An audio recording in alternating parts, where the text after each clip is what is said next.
Hi, everyone out there. I'm so excited today because Mary Scott is with us. And then we've got, of course, some of our community Leap for Ladies here with us today to learn. And Mary Scott is super genius when it comes to pitching.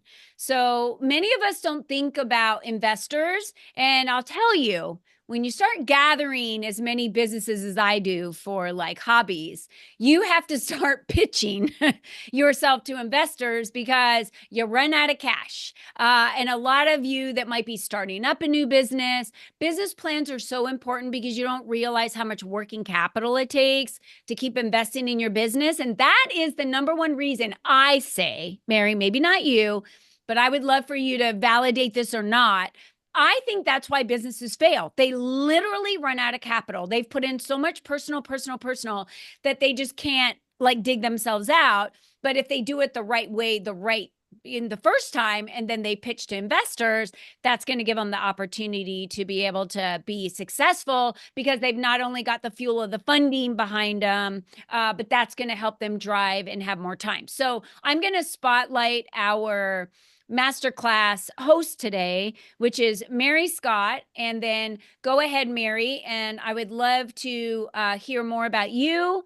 Now, Mary's been around me for how long now, would you say? 4 years, Mary, we've known each 4 or other? 5, something like that. Yeah. At least. Like it was probably right before COVID or when COVID happened, we kind of dropped in each other's lives through networking and online. And Mary's been to some of my retreats in Arizona. She really is just like this ball of fire and has an amazing background of accomplishments. Like, I think we forget how much we've been able to accomplish in our lives and the breadth of that and how we bring that forward into what we're doing today.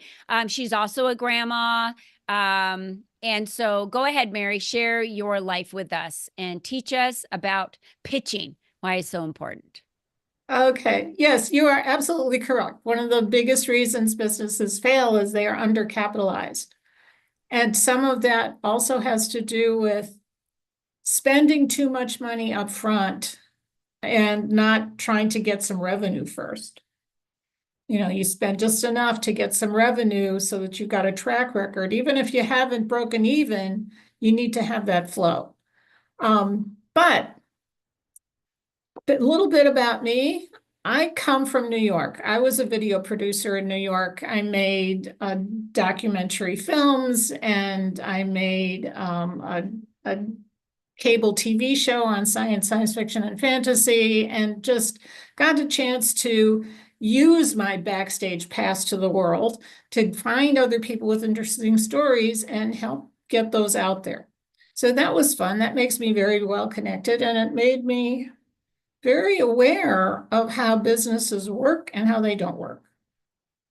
That's where I got into the startup ecosystem when I landed in New York, in St. Louis. We're in St. Louis.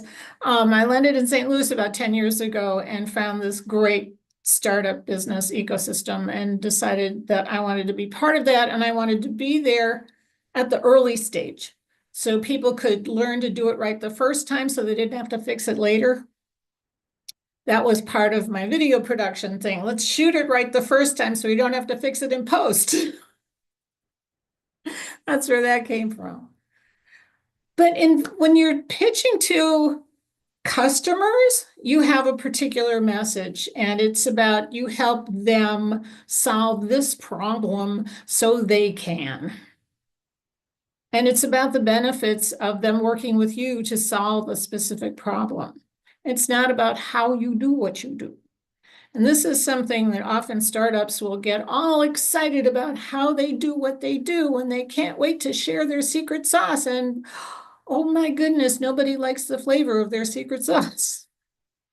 Or people aren't willing to pay for it. They like the flavor, but they're not willing to buy it. So you need to first know that you help a specific group of people solve a specific problem so they can. That goes for pitching to customers or investors.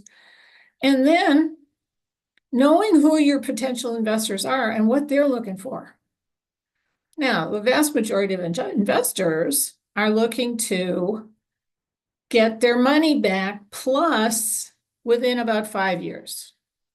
If you're not a company that can scale and be sold for an X amount of money, so your investors get their money back plus a nice piece of change, then you're not really investor material. There is another kind of investor, though. There's an investor who wants something to do with their legacy. So if you've got something truly unique, like a kombucha that is fruity and delicious rather than what everybody else flavor is, you call it kombucha, and then you get somebody else who's going to invest in this because they want to be the next Mountain Dew or the next major thing that everybody's going to start to buy. So they want their legacy, they want their name attached to something cool, and the money is separate. The money is expected, but it's not the main point. And the other thing is that investors tend to have areas that they like to invest in. So there are people who like biotech, or there are people who like apps, or there are people who like restaurants or condominiums. So you need to know what kind of business you're in and who else is interested in that kind of business before you even bother going to investors. And then the last thing I suggest people do is to practice their pitching. Absolutely practice your pitching.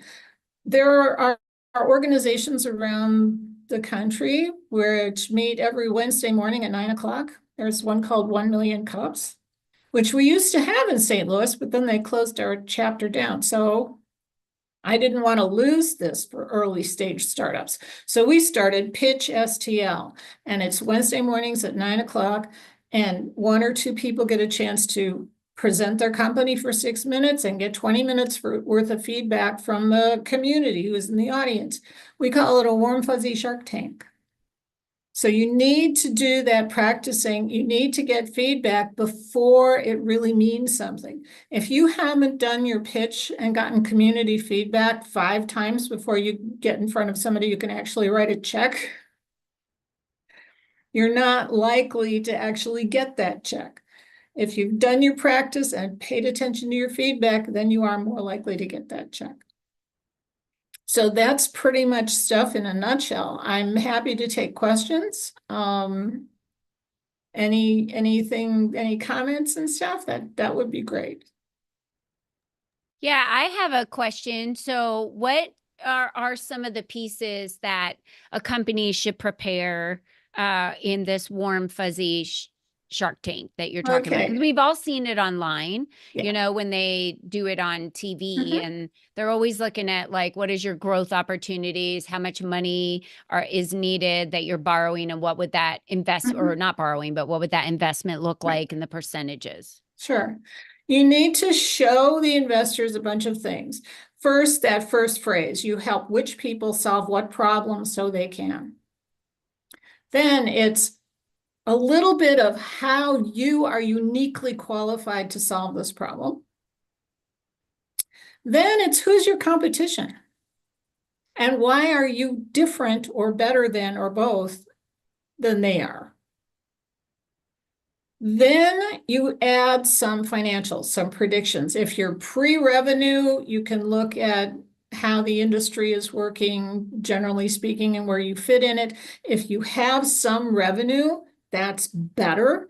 And then you can show it in charts and graphs and do some projections about how it's going to be over the next 3 to 5 years.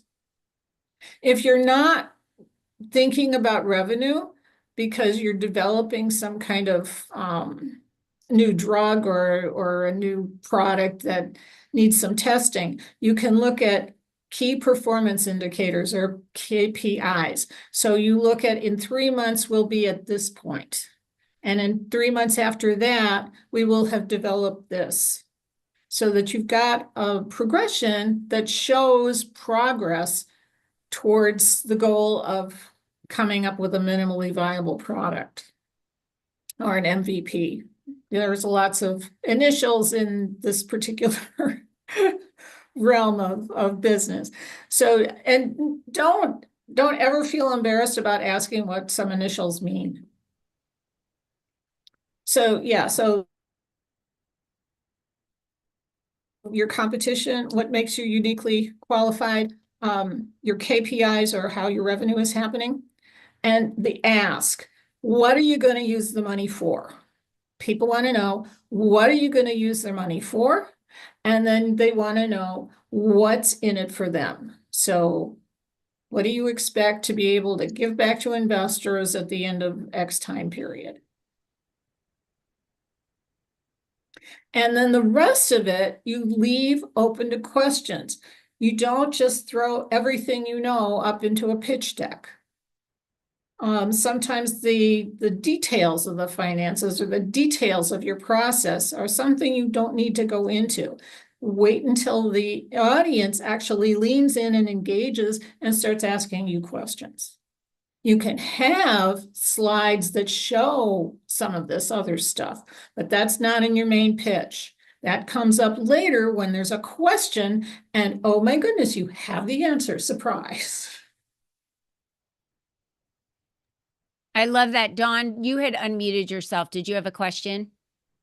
Yeah, I think my question at the beginning was, is this just for product or is it for services also? It can be for services also. Such as what types of Well, services? particularly if it's something scalable, you've come up with a new customer service model, or you've come up with a new coaching model that you can certify people in so that it's scalable. And how you've put together the credit courses or whatever to be able to certify people and how many people will come in because you're solving this specific problem for these people so they can. You know, you Okay, can't, it's harder to find investors for a service rather right. than a product, but it is not impossible. So Heidi Calendar, is it Heidi? I forgot. Heidi could have been a perfect person to be on this call with you today. Yes, I will refer this to her so that she can contact Mary, and I'll send Mary's information to her because her and Carolina Lopez both have products that are like lotions and face products and products for your body that could use this type of pitching for sure. Mhm. Yeah. Now we've gotten quite a few startups that are doing very well. One of my favorites is a gal named Michelle Robinson who has a company called Demi Blue. She does vegan, cruelty-free nail polish. She created this nail polish because her mother had cancer and her mother loved to do nails and didn't want to be exposed to all those terrible chemicals that you find in normal nail polish. So she created Demi Blue. It is now being even sold in some Walmarts and some of the other less fancy places around town. And she just opened a storefront in St. Louis. So, yeah. So there are things that people can do with products for sure. Anybody else? I have another question. If somebody wanted to do, and this is just out of the blue, somebody wanted to do a white label, take a product, white label it, basically put your own stuff on it. Does that qualify for something like this or not necessarily because it isn't your product? It's not your product, and that's the other thing. Investors want to know how much you actually own. So if you've got a patent on something or a trademark on something, that's better. If you're going to white label something, you have to show that your marketing or your branding or whatever it is you're adding to this thing is valuable enough that the investor is going to get their investment back. You know, what are you doing differently with this white label than somebody else is doing with the same product and a different label? So Have if you're a people try to do multi-level that? marketer, you're not going to get investors. That's not Okay, happening. perfect. Yeah, yeah. I was just curious because yeah, I've heard about that before, and I do know somebody that white labels something, so I was just curious if they can go out and get Mhm. investors. So that was a good Sure. point. And sometimes it's a situation where you've created a single product that's really good, that's your own, that you've got a patent on, but you need to be able to sell more than one product in your online space. So Yeah. that's what, that way you could white label other stuff as long as you have at least one thing there that's actually yours. Hmm, interesting.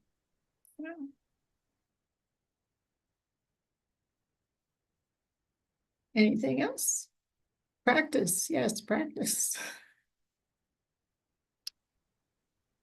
Yeah, absolutely. So thank you, Mary, for sharing that information. I'm going to connect you with Carolina Lopez. She owns Bijou, and Heidi Calendar owns Heidi Calendar products. And they both were at the conference, and they both are looking to grow and are looking for, I believe, investors and how to be able to, launch in the market, for like 15,000 products sold between now and the end of the year. And I think this is a good start for them to connect with you and get your information. And that's really where it starts, right? We just get one connection and then you can connect them to an investor, or it just Sure. kind of starts here and keeps rolling, Exactly. And sometimes your intellectual property attorney can connect you with manufacturers in the US. That's a big thing now, is if you can get something produced in the US rather than having to go to China or India for it, that's better. There are some distribution benefits to that, and as well as marketing benefits to that. But these are the folks that can help you actually get your product to market faster. Sometimes it's important, to, particularly if you've got beauty products, you spend some money on packaging. And you make sure that that packaging is as appealing and specific to the feeling you want people to have when they use your products. Yeah. Did anyone else have any questions for Mary on this subject about pitching? Okay. What I'm going to do here, give me 1 second.